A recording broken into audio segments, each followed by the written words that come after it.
Hello everybody, Maven here, and Trace Rifles just received a massive buff thanks to the artifact mods we just received for Act 2. So that begs the question, what is the best Trace Rifle and what is the best Trace Rifle build in the entire game?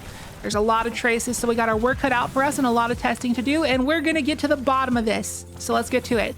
Hope you enjoy. Shout out to our sponsor, Advanced GG, the #1 gaming supplement in the world. Use code MAVEN at checkout for 10% off. Link down below. Thank you. So let's take a look at our brand new Trace Rifle artifact mods. We got Beam Medic, which heals you and nearby allies on rapid Trace Rifle final blows, and that's awesome because it gives non-healy subclasses a method of survival. And then the big boy artifact mod we got is Harsh Refraction, which makes traces do more damage against targets affected by an elemental debuff that matches the element of your trace. How much damage, you might ask? Well, here are the values. Legendary traces will do a whopping 50% more damage, exotic specials as well as the Lodestar will do 35% more damage, and Microcosm will do 20% more damage. And since Microcosm is kinetic, it works with any elemental debuff, so that's pretty thick. And one thing you should know about Trace Rifles before going into this video is that, you know how exotic primaries do 40% more damage than their legendary counterparts? Well, for some reason, Trace Rifles sort of follow that same rule as well, albeit a little bit different. More on that later. But with this Harsh Refraction buff having a greater effect on legendaries, that means that exotics are only doing 25% more damage if you think about it. So this helps bridge that gap, making legendary traces a more viable option for the time being. And we're going to put a handful of exotics and their legendary counterparts to the test in a bit, but first we got to talk about our build. We're going to be on Warlock today because the obvious Trace Rifle exotic to gravitate towards is the Cenotaph Mask. It's a no-brainer, gives your teammates free heavy ammo, and it's an Actium war rig for traces. Can't go wrong. But what subclass will we be on? Well, we first got to determine what the best traces are. Now, yes, things like the Aegir Scepter and the Prometheus Lens are awesome, don't get me wrong, but this season's artifact is geared towards Arc, Void, and Strand, so we're going to leave the other elements off the table for now. So our Arc exotic trace here is going to be the Coldheart, and our non-exotic Arc trace is going to be the Warlord Spear. And our exotic Strand trace will be the Navigator, non-exotic will be the Incisor, and for Void, it's going to be the Ruinous Effigy and the Wavesplitter. We're not going to test any non-exotic Void trace rifles because they just won't keep up with this thing, because this thing's a monster. But still, shoutouts to Chronophage and the Hall of Denial because they are very, very good. So our build is going to be different depending on which element of trace we are using. If we are using an Arc trace, our artifact mod will look something like this. And ideally you want enhanced dielectric because that would make this even more cracked, but I don't main Warlock, so I don't have that unlocked in this character. And if we're using an Arc trace, we are going to be on Arc. Now, yes, having Devour from Prismatic would be awesome, but Arc is just cracked out of its mind with synergies right now, and what the Coldheart is capable of doing with that is pretty insane. So let's jump into some gameplay and talk about it. Now, for today's testing, we'll be in the Hydroponics Delta Law sector, which I commonly use in a lot of my videos, but luckily, it just so happens to be the Expert Law sector today, so that's exactly the difficulty I'll be testing on.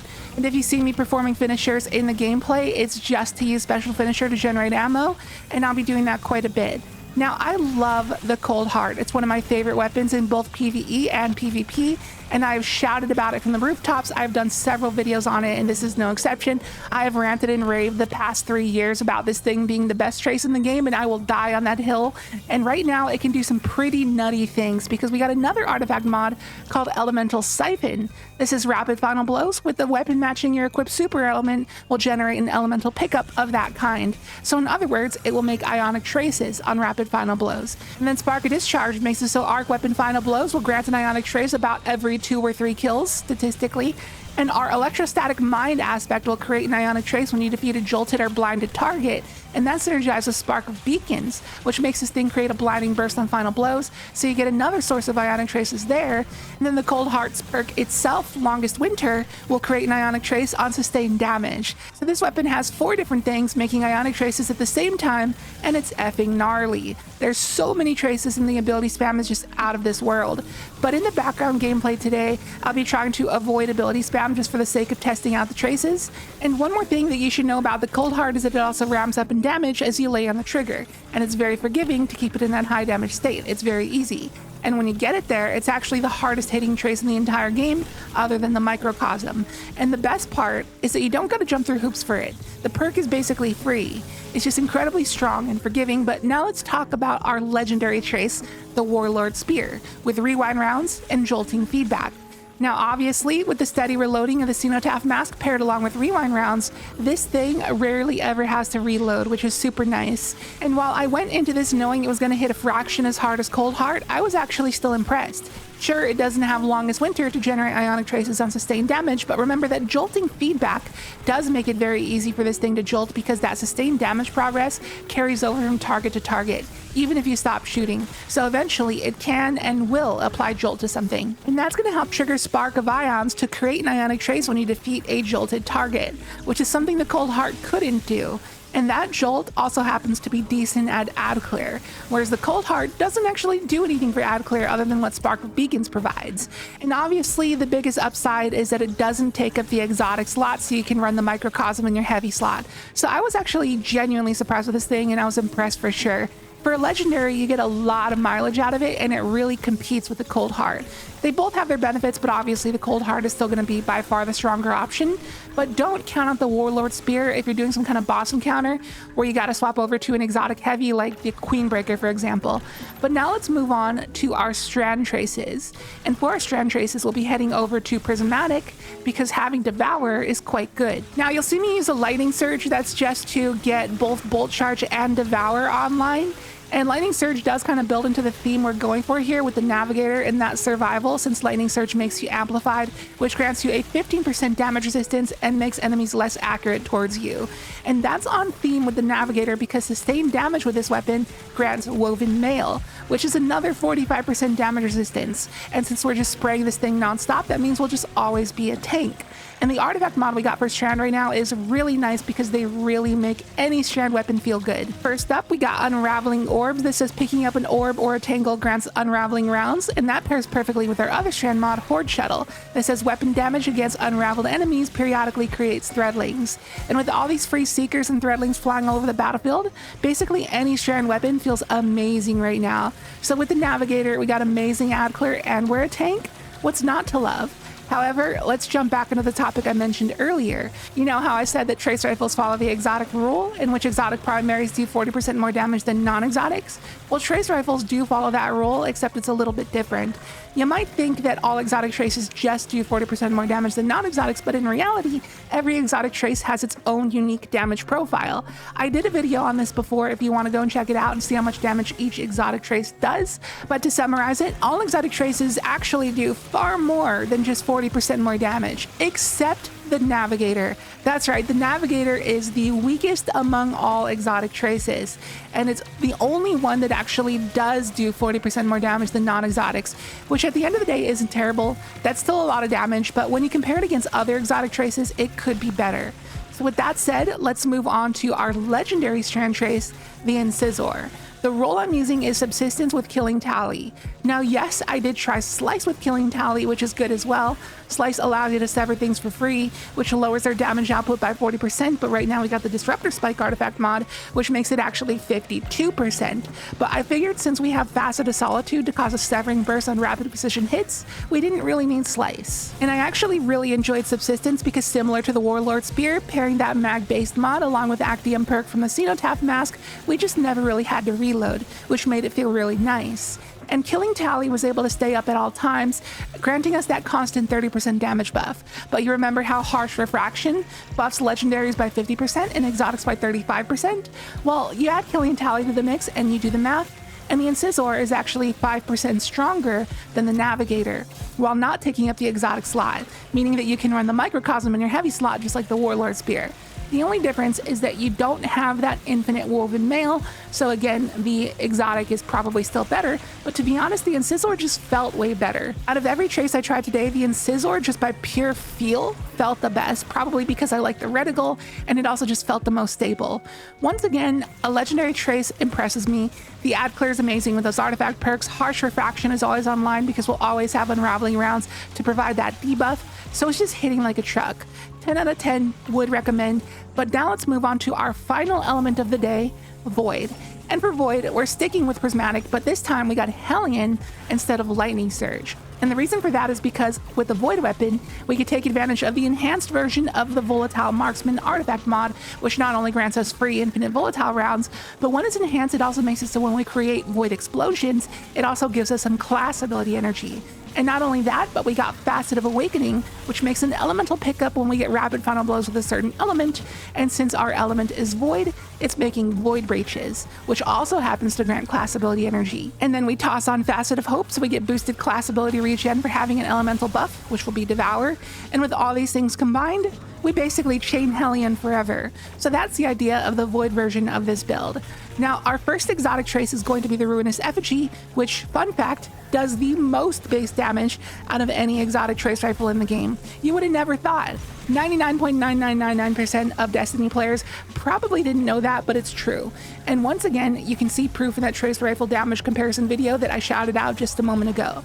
Now, the Ruinous Effigy can be very good in some places, but consider it a very hit or miss exotic.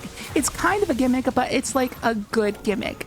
If you like dunking on fools, then by all means, go for it. But now we come to the Wavesplitter, which is by far the most overrated trace rifle in the entire game.